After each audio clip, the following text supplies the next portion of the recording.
I signed the permission slip myself that morning, my handwriting steady where it once would have trembled. The paper sat on the kitchen counter, crisp and white, waiting for a signature that would never come from anyone but me. I folded it carefully, slipped it into my backpack and walked to school alone. The autumn air was cool against my face, carrying the scent of dying leaves and distant wood smoke. I didn't look back at the house. There was nothing there for me anymore. But that morning wasn't the beginning. The beginning was 3 months ago, in my first life, when I stood in the school auditorium, wearing my honour roll certificate like armour that couldn't protect me from anything real. The auditorium smelled like floor polish and anticipation. I clutched the certificate in both hands, the paper already soft from my nervous touching. Around me, other students stood with their families, mothers adjusting collars, fathers taking photos, siblings rolling their eyes but present nonetheless. The ceremony hadn't started yet, but the room hummed with the particular energy of parents proud to be there. I scanned the back rows again. Empty seats lined the walls. My phone sat heavy in my pocket, but I already knew what I would find if I checked it. Nothing. No missed calls, no apologetic texts, just silence, vast and familiar. Olivia Park. The principal corrected herself, reading from her notes. My mother had changed my registration to her maiden name after the divorce, one more way to distance herself from the father who'd already distanced himself from me. Academic Excellence Award, perfect attendance, and Student of the Month for 3 consecutive terms. I walked across the stage. The applause was polite, scattered. I accepted the certificate with a smile I'd practiced in the bathroom mirror. Not too big, not too small, nothing that would reveal the hollowness underneath. In the front row, I could see Emma Rodriguez's parents filming everything. Michael Jang's mother was crying. Even troubled Derek Santos had his grandmother there, beaming. I had no one. The ceremony continued. I sat in my designated chair, certificate in my lap, and watched other families celebrate. I'd asked them to come. I'd asked weeks ago, then again last week, then again 2 days ago. My mother had said maybe. My father had said he'd try. Neither had said no. That would have been cleaner, at least. This way I'd hoped until the last possible moment. After the ceremony, I walked to the parking lot alone. My phone finally buzzed. Not a call. A text from my mother. "We're at Lily's recital. She got the lead solo. So proud. Don't forget to use your key to get in. Leftovers in the fridge." Lily's recital. My sister's 3rd recital this year. She was 12, 2 years younger, and every bit of space she occupied in their hearts meant less room for me. I'd grown used to being the shadow in our family photographs, the afterthought in dinner conversations, the one whose achievements were met with distracted nods, while hers earned celebration and tears. I sat on the curb outside the school until the parking lot emptied.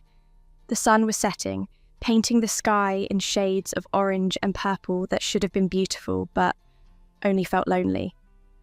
Eventually, I walked home. 3 miles. I'd walked it before. The house was dark when I arrived. I let myself in with my key, placed my certificate on the kitchen table where they'd see it whenever they came home, and climbed the stairs to my room. I didn't eat the leftovers. I didn't do my homework. I lay on my bed and stared at the ceiling, counting the cracks in the plaster, like I was counting the ways I'd failed to matter. They came home at 9:30. I heard Lily's voice first, bright with excitement, describing her solo to anyone who would listen. My mother responded with the kind of animated enthusiasm she'd never used for anything I'd done. My father's low laugh followed, warm and present in a way he'd never been with me. I didn't go downstairs. I knew the script. They'd notice my certificate eventually, probably tomorrow morning. One of them would say something like, "Oh, good job, sweetie," while rushing to pack Lily's lunch or iron her dance costume. The certificate would disappear into a drawer somewhere, filed away with report cards and school photos that no one ever looked at. That night, I understood something I'd been avoiding for years. I was not unloved because I was unlovable.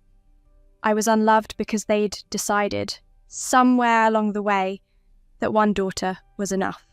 And I was not the one they'd chosen. The weeks that followed were a study in continued erasure. I'd stopped expecting them at events, but I hadn't stopped needing them there. My debate team made nationals. I told them at dinner. My father nodded, eyes on his phone. My mother reminded Lily to practice her violin. No one asked me when nationals were or where they'd be held. Lily's violin recital, however, got circled on the calendar in red. My mother took the day off work. My father rearranged his business meeting. They talked about it for weeks, planning what to wear, inviting grandparents, buying flowers. I existed in parallel to their lives, close enough to observe, but never close enough to enter. I did my homework at the kitchen table, while they watched Lily's practice videos in the living room. I ate dinner with them while they discussed Lily's upcoming audition for the youth orchestra. I lived in their house like a tenant who paid rent in invisibility. Parent Day at school came with a month's notice. The date was printed on a bright yellow flyer that I placed directly in my mother's hand. "It's important," I'd said. "All the parents come? There are presentations, awards. They're giving me the Principal's Medal for Academic Achievement." "That's wonderful, honey." She'd glanced at the flyer, then at her phone. "We'll do our best." I'd asked 3, more times over the following weeks. Each time I got vaguer assurances. "We'll see. Probably. I'll check the calendar." I'd stopped asking a week before the event because I'd learnt that hope was more painful than acceptance. The night before Parent Day, I heard them in the kitchen. I'd come downstairs for water and found them reviewing Lily's schedule. "The regional recital is the same day," my mother was saying, "but it's in the evening, so we could—" "Actually, it starts at 2, Lily interrupted. "We have to be there by 1 for warm-up. The coordinator changed it." A pause. I stood in the hallway, glass in hand, invisible as always. "What time is Olivia's thing again?" my father asked. 2 o'clock, I said from the doorway. They all turned. "Parent Day is from 2 to 4. My mother's face did something complicated. "Oh, well, Lily's recital is—" "Regional," Lily supplied. "It's really important, Liv. Scouts from the youth orchestra will be there." "The Principal's Medal is important too," I said quietly. "It's the highest academic honour the school gives." "We know, sweetie." My mother's voice had taken on that placating tone, the one that meant she'd already decided. "And we're so proud. But Lily only gets 1 shot at this audition. Your award will still be there next year." I wouldn't be, I thought. But I didn't say it. "We'll make it up to you," my father offered. "Maybe we can take you out for dinner this weekend." Maybe. That word again. Maybe meant no in their language. Maybe meant they'd find another reason to prioritise Lily. Maybe meant I should stop asking. I went back upstairs. I didn't cry. I'd stopped crying about them a year ago, around the time I realised tears required an audience to mean anything. Parent Day arrived, clear and bright. I wore my best dress, the navy one I'd bought with my own money from my weekend job at the library. I'd ironed it myself, done my own hair, packed my own lunch. I was 14 years old and entirely self-sufficient in the way children shouldn't have to be. The yellow permission slip sat on the counter, unsigned. I'd left it there as a test, knowing I'd fail but unable to stop myself from trying. Next to it was a note in my mother's handwriting. "Good luck today. We'll be thinking of you. Mum, Dad and Lily." Thinking of me, while they were at Lily's recital, while they were watching her perform, while they were being the family I wasn't included in. I picked up the permission slip. The school required a parent signature for students participating in the award ceremony. Without it, I couldn't go on stage. I'd worked for 3 years for this medal, maintained perfect grades while my parents missed conferences, while they forgot to sign my report cards, while they chose Lily's every event over mine. I held the pen over the signature line. My hand was shaking now, finally, with all the anger and grief I'd been swallowing for years. I could forge my mother's signature. I'd done it before on field trip forms and vaccination records. Or I could skip the ceremony entirely, stay home, let the medal go to someone whose parents would actually watch them receive it. Instead, I set the pen down. I left the slip unsigned. I went to school and told the coordinator I couldn't participate without parental permission. She'd looked at me with something like pity and said she understood. The medal would be mailed home. I sat in the auditorium anyway, in the back row, and watched families celebrate their children. I watched Emma Rodriguez accept the Arts Achievement Award while her parents cheered. I watched Michael Jang win the Science Medal while his mother took dozens of photos. I watched the empty chair where my family should have been and felt something inside me finally calcify into acceptance. This was my life. This was all it would ever be. After school, I walked home again. 3 miles through suburban streets where other families were having after-school snacks together, where parents asked about homework and siblings fought over the television remote. Normal things, family things, things I would never have. The house was empty when I arrived. They were still at Lily's recital, probably, or at the celebratory dinner that would inevitably follow. I went to the kitchen, saw the note still on the counter, and felt nothing. The numbness was almost peaceful. I climbed the stairs to my room. I changed out of my good dress. I sat at my desk and opened my laptop and tried to work on my college application essay, even though I was only 14 and had years before I needed it. But I was already planning my escape, counting the days until I could leave and never come back. Hours passed. The house stayed dark. I didn't turn on lights. When the hunger got too sharp to ignore, I went downstairs and opened the refrigerator. The leftovers my mother had mentioned days ago were still there, congealed and forgotten. I ate them cold, standing at the counter in the dark. The front door opened around 9. Voices poured in, Lily's animated chatter, my parents' warm responses, someone laughing. I stayed in the kitchen, still as stone, hoping they wouldn't notice me. I didn't want their belated guilt. I didn't want their distracted apologies. I wanted nothing from them anymore. "Olivia?" My mother's voice drifted in. "Are you home?" I didn't answer. After a moment, I heard them move to the living room. Lily was describing her performance. Every note she'd hit, every moment the scouts had smiled, every compliment from the instructors. My parents were encouraging every word, asking questions, genuinely interested. I finished the leftovers. I washed the container. I went back upstairs. Around 10, my mother knocked on my door. "Sweetie, can I come in?" "I'm tired," I said. "How was Parent Day?" Through the door, her voice sounded almost concerned. Almost. "Fine." "Did you get your medal?" "No." I needed a permission slip signed. A pause. "Oh, I thought I'm sorry. I must have forgotten." "It's okay." And it was, in the way that nothing mattered anymore. "Good night." She hesitated, probably trying to find the right words to alleviate her guilt without actually changing anything. Then, "Good night, honey. We'll talk tomorrow." We wouldn't. We'd have breakfast in shifts, say polite things about the weather, exist in the same space, without connection. Tomorrow would be like every day, me on the periphery, them at the centre, Lily, bright and demanding and wanted between them. I lay in bed that night thinking about the 4 years until college. 4 years of being forgotten, overlooked, secondary. 4 years of permission slips and parent-teacher conferences and awards ceremonies attended only by the ghost of what family should be. 4 years of watching Lily receive everything I'd never gotten and pretending it didn't hurt. I was tired. So desperately tired. And then, in the space between sleep and waking, something in me simply gave up. The collapse happened slowly, then all at once. I stopped sleeping through the night.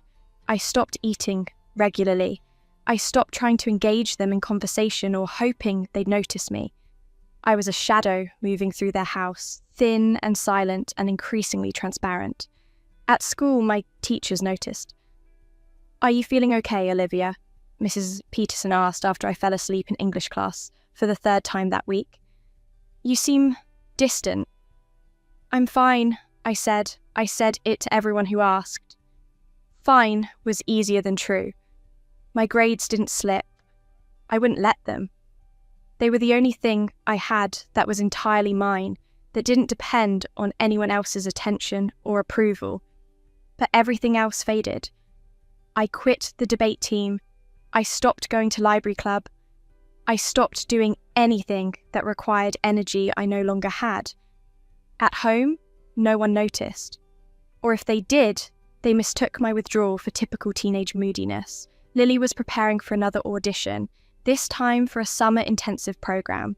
It consumed every family conversation. I drifted through their discussions like smoke, present but not substantial. One night, about 6 weeks after the failed parent day, I heard them talking in the kitchen. I'd come down for water and found them reviewing Lily's application materials. "Do you think we should mention Olivia in the family section?" my mother was asking. "Or just focus on Lily?" "Focus on Lily," my father said. "That's what they care about." I stood in the hallway, glass forgotten in my hand, and understood with sudden clarity that I'd been edited out of their narrative. They weren't just neglecting me. They were actively erasing me, restructuring their family story around Lily's achievements and potential. I was the rough draft they'd decided not to include in the final version. I went back upstairs. I didn't drink the water. I lay on my bed and stared at the ceiling and felt the last fragments of my will to continue simply dissolve. The next morning, I didn't get up for school. When my mother knocked, I said I was sick. She felt my forehead with a distracted hand and said she'd call the school. She didn't ask what hurt or how I felt. She was already late taking Lily to an early orchestra practice. I stayed in bed for 3 days. No one checked on me beyond brief doorway appearances. On the 3rd day, my mother left soup outside my door. I didn't eat it. On the 4th day, I got up, went to school and moved through my classes like a ghost. I completed assignments. I answered when called on. But I was no longer there, not really. I'd left something essential behind in those 3 days alone in my room. What returned to school was just the shell. Winter came early that year. The first snow fell in November, coating everything in white silence. I watched it from my bedroom window and felt nothing. The world was beautiful and cold and completely separate from me. I stopped checking if they'd signed permission slips. I forged signatures or declined activities. I stopped asking them to attend events. When I made student council president, I told no one.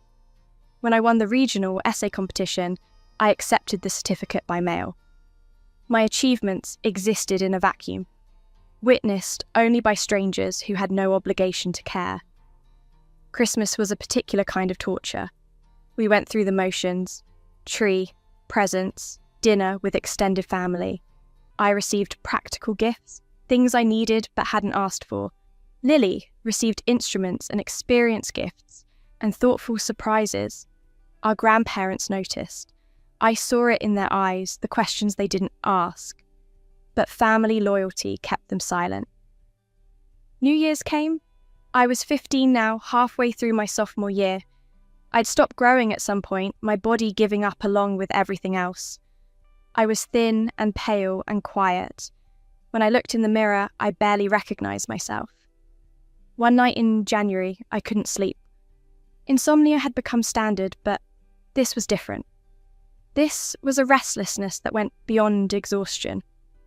I went downstairs for water and found the kitchen dark, except for the light over the stove. I filled a glass. I drank it at the sink. I stared out the window at the frozen backyard and thought about nothing and everything. And then, without ceremony or drama I simply decided I was done. Not dramatically, not loudly, just done. Done trying to be seen. Done hoping they'd change. Done existing in the margins of a family that had no room for me. I was done. I set down the glass. I went back upstairs. I lay down on my bed, fully dressed, and closed my eyes. And then, with the quiet certainty of someone who'd been waiting for permission to rest, I let go. Death, I discovered, was not dramatic. It was quiet and gradual, like slipping underwater. My body had been failing for months, not eating enough, not sleeping enough, stress and neglect wearing away at essential systems. That night, something simply stopped working. My heart, maybe, or my will to make my heart keep beating. I felt it happen. There was a moment of pressure in my chest, then a release. The room faded. The ceiling cracks disappeared. Everything went soft and dark and finally peaceful. I was free. But freedom, apparently, came with complications. I woke up in my bed, in my body, in my room, but everything was wrong. The light was wrong. Brighter, morning light instead of the dead of night darkness where I'd faded. The air was wrong, warmer, with the scent of summer instead of winter's chill. My body was wrong, less tired, less fragile, somehow more solid than it had been in months. I sat up slowly. My desk calendar caught my eye first. August, the year before. 9 months before I died. No, that was impossible. But my hands were different, less bony, stronger. My room was different. The posters I'd taken down in my depression were still on the walls. My bookshelf held books I'd donated. Everything was exactly as it had been the summer before my final year began. I grabbed my phone. The date confirmed it. August 15th, 9 months in the past. I was 14 again, about to start my sophomore year, about to begin the year that would end with me dying of neglect in an empty house. Except I remembered all of it, every missed event, every casual dismissal, every moment of erasure. I remembered dying. I remembered letting go. And now I was back. I sat on my bed, phone in hand, and felt something I hadn't felt in years. Clarity. This was a second chance. Not a dream or a delusion, but an actual second chance. The universe or fate or whatever governed these impossible things had given me another try. But this time, I understood the rules. This time, I knew they would never choose me. This time, I wouldn't waste my energy hoping they'd change. This time, I would choose myself. The first divergence came that morning at breakfast. In my first life, I'd asked my mother to attend my back-to-school orientation. She'd said maybe, then forgotten entirely. This time, I didn't ask. I came downstairs, made my own breakfast, and ate in silence while my parents discussed Lily's upcoming start in the youth orchestra. They didn't ask about my plans. I didn't volunteer them. The conversation flowed around me exactly as before, but this time, I wasn't drowning in it. I was simply a part. "Do you have everything ready for school?" my mother asked absently, her attention on her phone. "Yes," I said. "Good." She didn't look up. In my first life, I would have felt crushed by that dismissal. This time, I felt nothing. I'd already mourned this relationship. They were strangers who happened to share my address. I finished my breakfast, washed my dish, and went upstairs to prepare for the school year. But my preparations were different this time. I didn't organise supplies hoping to show them my accomplishments. I didn't lay out my schedule hoping they'd notice important dates. I simply got ready for school because school was mine, the one place where my efforts mattered, where I could build a future that didn't depend on them. The first week of school, I established new patterns. I walked to campus instead of asking for rides. I signed my own permission slips with practiced forgery. I joined clubs and activities that met during school hours, so there was no need for parental attendance. I built a life that didn't require their participation. At home, I was a ghost in reverse, present but demanding nothing, visible but asking for nothing, there but needing nothing. I did my homework in my room with the door closed. I ate meals in shifts to avoid family dinners. I stopped trying to engage in conversations about Lily's achievements. When they spoke to me, I was polite and brief. When they forgot about me, I didn't correct them. Within 2 weeks, they adjusted to my new absence as easily as they'd adjusted to my presence. Easier, perhaps. Without me trying to insert myself into their attention, the household ran more smoothly. Lily received undivided focus. My parents had one less thing to feel vaguely guilty about. Everyone was happier, except I wasn't unhappy. I was calm. Finally, devastatingly calm. September brought the first real test. The debate team I joined was going to a regional tournament. In my first life, I'd asked my parents to attend. They'd promised they would, then backed out the morning of because Lily had a surprise rehearsal. I'd competed, distracted and disappointed, and we'd lost in the semi-finals. This time, I didn't tell them about the tournament at all. Instead, I arranged my own transportation with a teammate's family. I competed with a clear head and no expectations beyond my own performance. We won. I earned Top Speaker Award. Afterward, my teammates' parents took us all out for pizza and congratulated us with genuine pride. It felt strange being celebrated by strangers, but also good. Better perhaps than being overlooked by people who were supposed to love me unconditionally. I came home late that evening. My parents were watching a movie with Lily in the living room. They didn't ask where I'd been. I didn't tell them. I went upstairs with my trophy and placed it on my shelf next to textbooks they'd never notice. October, November, December. I moved through the months like a careful dancer, avoiding every misstep I'd made the first time. I didn't ask them to attend events. I didn't seek their approval. I didn't offer them opportunities to disappoint me. And slowly, a strange thing happened. The space where their love should have been, that aching, desperate emptiness, began to fill with something else. Not quite peace, but a kind of sturdy self-reliance. I learned to celebrate my own achievements. I learned to validate my own worth. I learned that I didn't need them to matter. By December, I'd won 3 more competitions, earned straight A's, and been nominated for multiple awards. None of my family knew. I kept my successes private, locked away from their potential indifference. They were mine, earned by me, for me. The holiday season came. In my first life, this was when my depression had truly taken hold. Watching Lily receive thoughtful gifts while I got practical ones, watching them celebrate her with the enthusiasm they'd never shown for me. This time, I bought myself presents. A new laptop with money from my library job, books I wanted, art supplies for a hobby they didn't know I'd developed. I wrapped them and put them under my bed and opened them alone in my room on Christmas morning. It should have been sad. Instead, it felt like freedom. January arrived, bringing with it the anniversary of my death. The date sat heavy in my mind.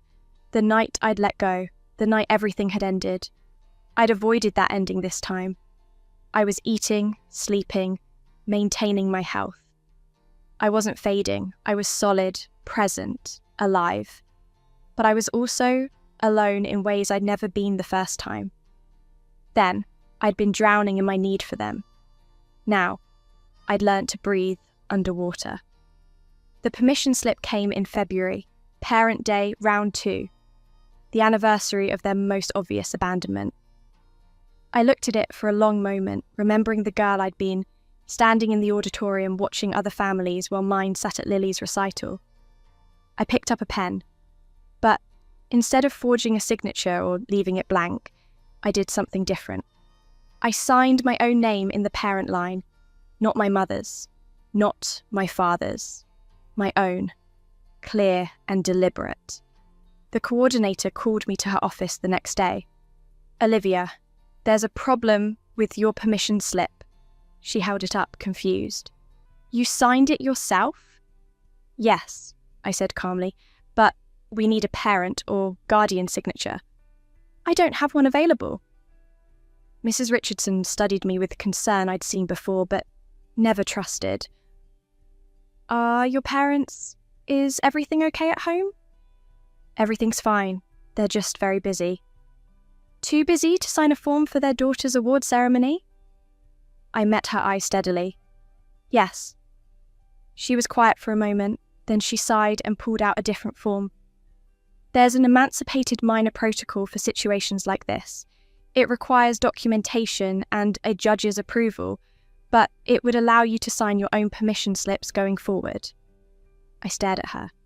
Emancipation, legal recognition of what was already emotionally true, that I'd been raising myself for years. I can help you start the process if you want, she continued gently. It's not easy, but you're clearly capable of managing your own affairs, and it might make things simpler. I thought about it, about the freedom it would represent, about never having to forge signatures or make excuses, about claiming legal ownership of the independence I'd already seized emotionally. Yes, I said, please. The emancipation process took 3 months. It required documentation of financial independence, proof of stable housing, character references, and a court hearing. Mrs. Richardson helped me navigate each step. My library job provided the financial proof. My school records demonstrated stability. Teachers who'd watched me raise myself wrote references. My parents, when served with the court documents, were shocked. Emancipation, my mother's voice was sharp when she confronted me that evening. Olivia, what is this about? I was doing homework at the kitchen table. I looked up calmly. It's about making things official. Making what official? That I take care of myself. She and my father exchanged glances. He stepped forward. This is ridiculous. You're 15. You live in our house. We take care of you. Do you? I asked quietly. The question hung in the air. In the living room, Lily had gone silent, probably listening. Of course we do, my mother said, but her voice lacked conviction. When's the last time you attended one of my events? We've been busy. When's the last time you asked about my day? My grades? My life? That's not fair, my father started. When's the last time you signed a permission slip without me having to ask 3 times? When's the last time you remembered something important to me? They were silent. I'm not angry, I continued, and I meant it. I'm just realistic. You have Lily. She's the daughter you want. Talented, bright, demanding your attention. I'm the one you got first by accident, and that's okay. But I'm tired of pretending we're a family when we're really just people who share an address. Olivia? My mother's eyes were filling with tears, but I felt nothing. I'd cried all my tears in my first life. The emancipation will be easier for everyone. I'll stay here, pay rent if you want, but legally, I'll be responsible for myself. No more forgotten permission slips. No more guilt when you miss things. Clean separation. We don't want separation, my father said. You're our daughter. Am I? I closed my textbook. Because from where I'm sitting, I've been orphaning myself for years. This just makes it legal. I stood up and walked to my room, leaving them in the kitchen with the truth they'd been avoiding. Behind me, I heard my mother crying. I heard my father's low, angry voice. I heard Lily's door close softly. I felt nothing but calm. The court date was set for May. In the months leading up to it, my parents made a series of awkward attempts to reconnect. My mother asked about school. My father offered to attend a debate tournament. Lily, surprisingly, knocked on my door one evening and asked if I wanted to watch a movie. Why now? I asked her. She shifted uncomfortably. I didn't realize... I knew they focused on me a lot, but I didn't think you minded. You're 12, I said. It's not your job to notice. It's theirs. Are you really going to go through with it? The emancipation? Yes, but you'll still live here? For now, until I can afford my own place. She nodded slowly. I'm sorry for taking all their attention. You didn't take it. They gave it. That's not the same thing. She left looking troubled. I went back to my college application essays. Yes, I was only 15, but I was planning early. Planning my escape with methodical precision. Parent Day arrived again, but this time I didn't need anyone's signature. The emancipation had been granted 2 weeks earlier. I was legally responsible for myself, an independent minor with the right to make my own decisions, sign my own documents, control my own life. I attended the ceremony alone. I walked across the stage and accepted my principal's medal with steady hands. The auditorium was full of families, but I'd stopped comparing myself to them. Their situation was not mine. Their happiness did not diminish my achievement. After the ceremony, Mrs. Richardson found me in the hallway. Your parents didn't come? She asked, though she already knew the answer. No, Lily had a state orchestra competition. I'm sorry, Olivia. Don't be. I looked at the medal in my hands, solid and real. I'm proud of myself. That's enough. And it was. In my first life, I'd needed their validation to feel worthy. In this life, I'd learned that worth came from within, that achievements mattered whether or not anyone witnessed them, that I could be my own family. The mirrored scene came in June at Lily's end-of-year recital. In my first life, I hadn't attended. I'd been too depressed, too hurt by their constant prioritization of her events over mine. This time, I went. I sat in the back row of the concert hall and watched my sister perform. She was good, genuinely talented. The audience was full of proud parents and siblings, everyone dressed up and attentive. My parents sat in the front row, my mother wiping away tears, my father filming everything. I felt no jealousy, no anger, just a distant observation of what family looked like when it functioned the way it was supposed to. They were a family, mother, father, daughter. I was the guest in their story, the extra character they'd never quite known what to do with. When the recital ended, I slipped out before they could see me. I'd come to prove something to myself, that I could witness their love for Lily without breaking, that I'd healed enough to be genuinely happy for her success. And I was. Lily hadn't chosen this any more than I had. She was just a kid receiving the love that should have been shared between us. I walked home through the warm June evening, 3 miles under a sky turning purple with sunset. My phone buzzed, a text from my mother. Did you make it to Lily's recital? We didn't see you. I was there, I typed back. She was wonderful. You left before we could find you. I didn't respond. There was nothing left to say. That night, my parents knocked on my door together. I was packing.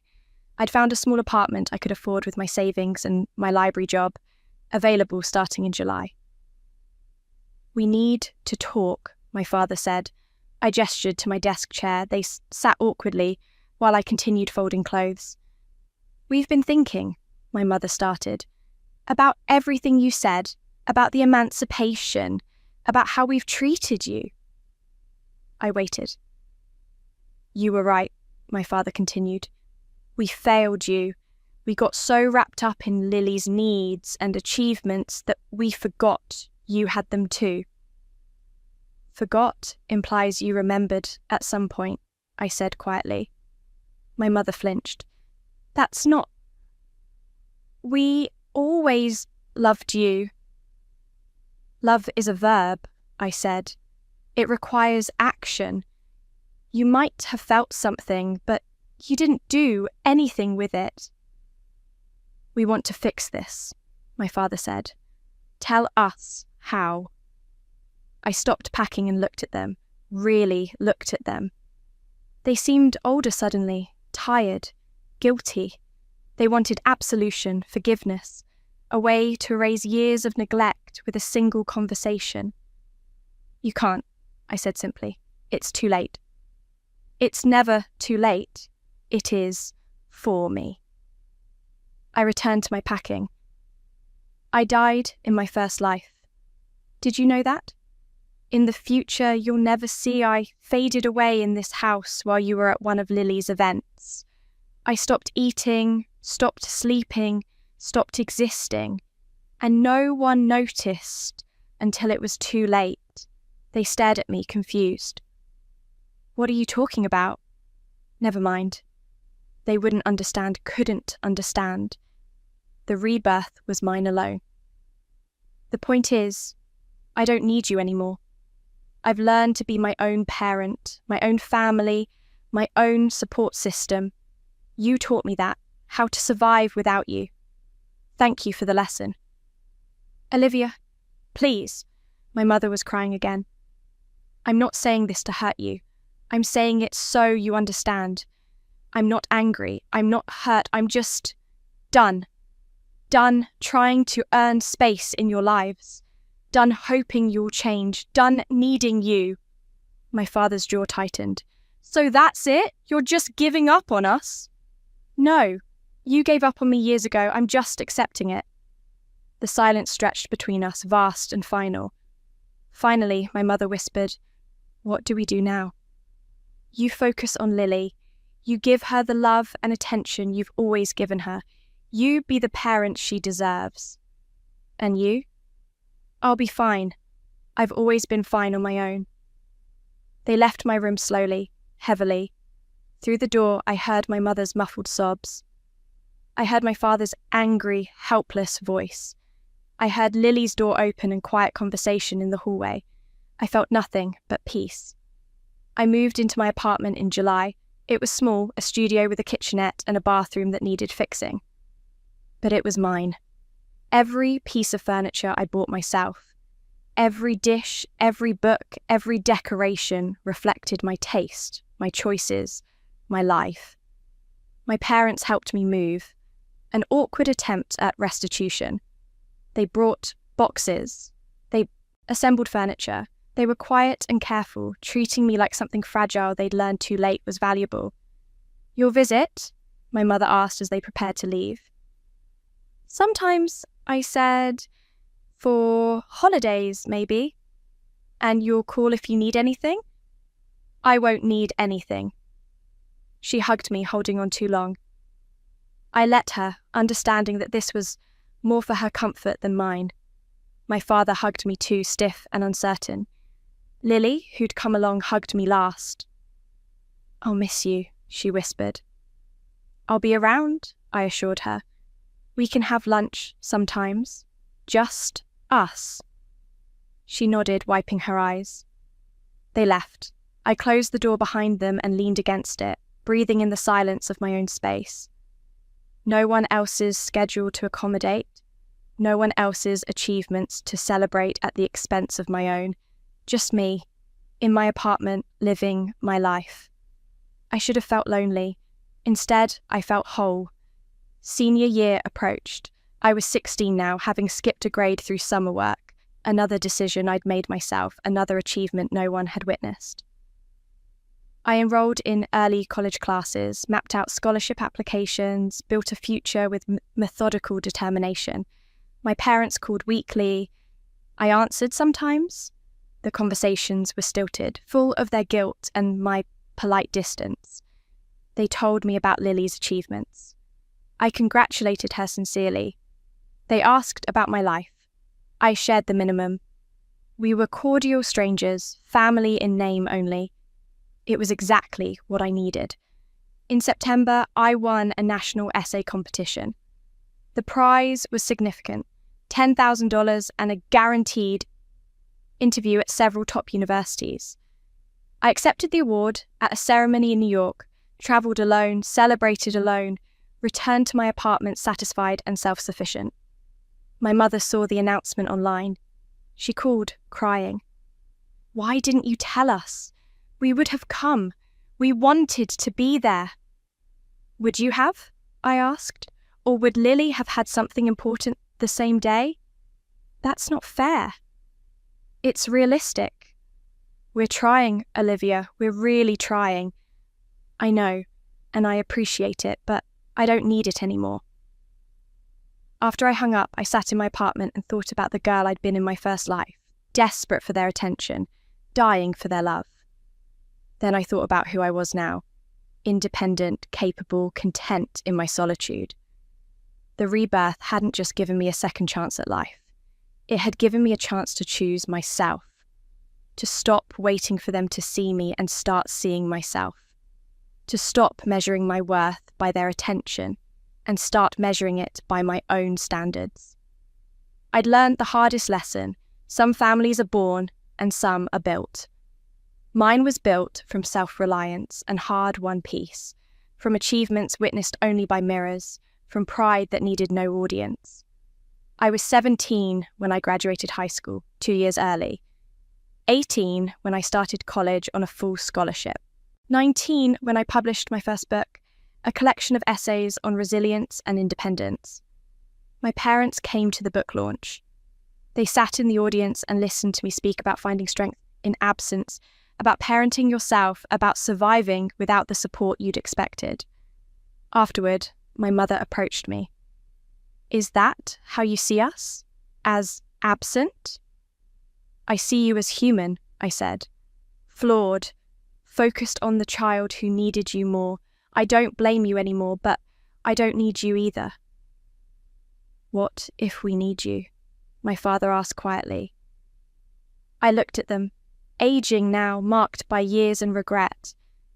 Lily stood behind them, 20 years old and still their focus, but watching me with something like understanding. Then you'll learn what I learned, I said gently. How to be enough for yourself. It's a hard lesson, but it's necessary. Years passed. I built a career writing about resilience, speaking about independence, helping other forgotten children find their worth. My relationship with my parents remained cordial, but distant. We spoke on holidays. We met for occasional dinners. We were polite. But we were not family in the way families are supposed to be. That ship had sailed in my first life, sunk in my second. What we had now was acceptance. Them of their failures, me of my healing. Lily and I strangely grew closer. She'd spent her childhood basking in their attention without realizing it was stolen from me. As an adult, she understood. We met for coffee. We talked about our childhoods from different perspectives. Her guilt, my peace. Do you ever regret it? She asked once. The emancipation, the distance? Never, I said honestly. It saved my life. Sure. Literally. She didn't understand the second life, the death, the rebirth, but she understood that I'd survived something she'd never had to face, and she respected it. My parents aged. They tried, in their way, to make amends. Birthday cards, Christmas presents, attempts at deeper conversations. I accepted their efforts with grace, but no expectations. They were trying to parent a daughter they'd never bothered to know. It was too late for that. I'd already raised myself. On the anniversary of my first death, the night I'd let go in an empty house while they celebrated Lily, I sat in my own home now, successful and content, and felt the full weight of what the rebirth had given me. Not a second chance at their love. That was never available. But a second chance at my own life. A chance to stop dying for their attention and start living for my own approval. A chance to learn that I could be my own parent, my own family, my own foundation. I'd signed my own permission slips, and in doing so, I'd given myself permission to thrive without them. The girl who'd died in that dark house was gone. In her place stood a woman who'd learned the hardest truth. The family you need is not always the family you're born into. Sometimes, the most powerful love is the love you give yourself. I was enough. I had always been enough. They'd just never bothered to notice. But I had, and that made all the difference. I picked up my phone and looked at the calendar. Parent day at a local school where I was scheduled to speak tomorrow, talking to students about resilience, about finding worth in yourself when the world overlooks you. I'd signed my own permission slip for that too, just like I'd signed every permission slip, every form, every piece of paper that required parental approval, my signature, my authority, my life, the permission to exist, to thrive, to matter. I'd given it all to myself, and I'd never looked back.